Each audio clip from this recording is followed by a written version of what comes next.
भाग दो। अयान के लिए वो दिन कभी न भूलने वाला था जब श्रेया उस रात पुरानी हवेली में अचानक गायब हो गई थी और उसके साथ वो पुराना यादों का भूत कबीर। जब अयान को उस राज को समझने का जुनून हुआ तो उसने श्रेया और कबीर के पास्ट पर रिसर्च शुरू की और उसे कुछ पुराने लोगों से एक अजीब कहानी सुनने को मिली। श्रेया और कबीर की कहानी कॉलेज के वक्त से शुरू नहीं हुई थी। ये कहानी एक जन्मों पुरानी थी। कबीर और श्रेया के बीच पुराने जन्म में एक गहरी मोहब्बत थी, लेकिन वो मोहब्बत अधूरी रह गई थी। कहते हैं पिछले जन्म में वे दोनों शादी करने वाले थे, लेकिन एक पुराना श्राप श्रेया के खानदान पर था। श्रेया का पुराना परिवार एक देवी के मंदिर की रक्षा करता था, लेकिन कुछ गलती के कारण वो श्रापित हो गया था। उस श्राप के असर से श्रेया का पिछले जन्म में भी दुख भरा अंजाम हुआ और वो कभी कबीर के साथ जीवन नहीं बिता पाई।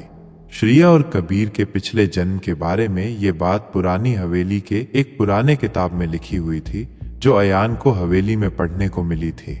उसमें लिखा था कि श्रेया और कबीर का मिलन कभी पूरा नहीं हो सकता, क्योंकि श्रेया का अस्तित्व उस श्राप के साथ जुड़ा हुआ है। जब भी वो प्यार में पड़ती है, उसका अस्तित्व धुंधला होने लगता है और वह इस दुनिया से गायब हो जाती है। श्रेया को इस श्राप के बारे में थोड़ा बहुत पता था और इसी वजह से वो अपने इमोशंस को कंट्रोल में रखती थी।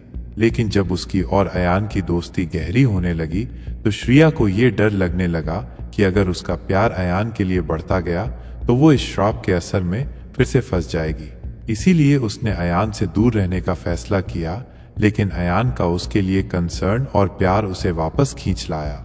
उस रात श्रेया अपने दिल के इमोशन से हार गई थी और उसने अयान को पुरानी हवेली में बुलाया था ताकि वो उसे अलविदा कह सके। लेकिन श्रेया का काबू अपने आप पर छूट गया और वो श्राप के असर में आने लगी। कबीर, जो पिछले जन्म में भी उसका हमसफर था, उसी श्राप के साथ फिर से वापस आया, इस बार उसके आत्मा के रूप में। कबीर की आत्मा का काम था श्रेया को उसके श्राप से दूर ले जाना, लेकिन श्रेया की इच्छा थी अयान के साथ रहने की। इसी खींचतान में श्रेया का अस्तित्व धुंधला होता गया और वो अयान के सामने ही गायब हो गई। कबीर की आत्मा भी धीरे धीरे हवा में घुल गई, अपने पिछले जन्म के अधूरे रिश्तों को फिर से वही अधूरा छोड़ते हुए।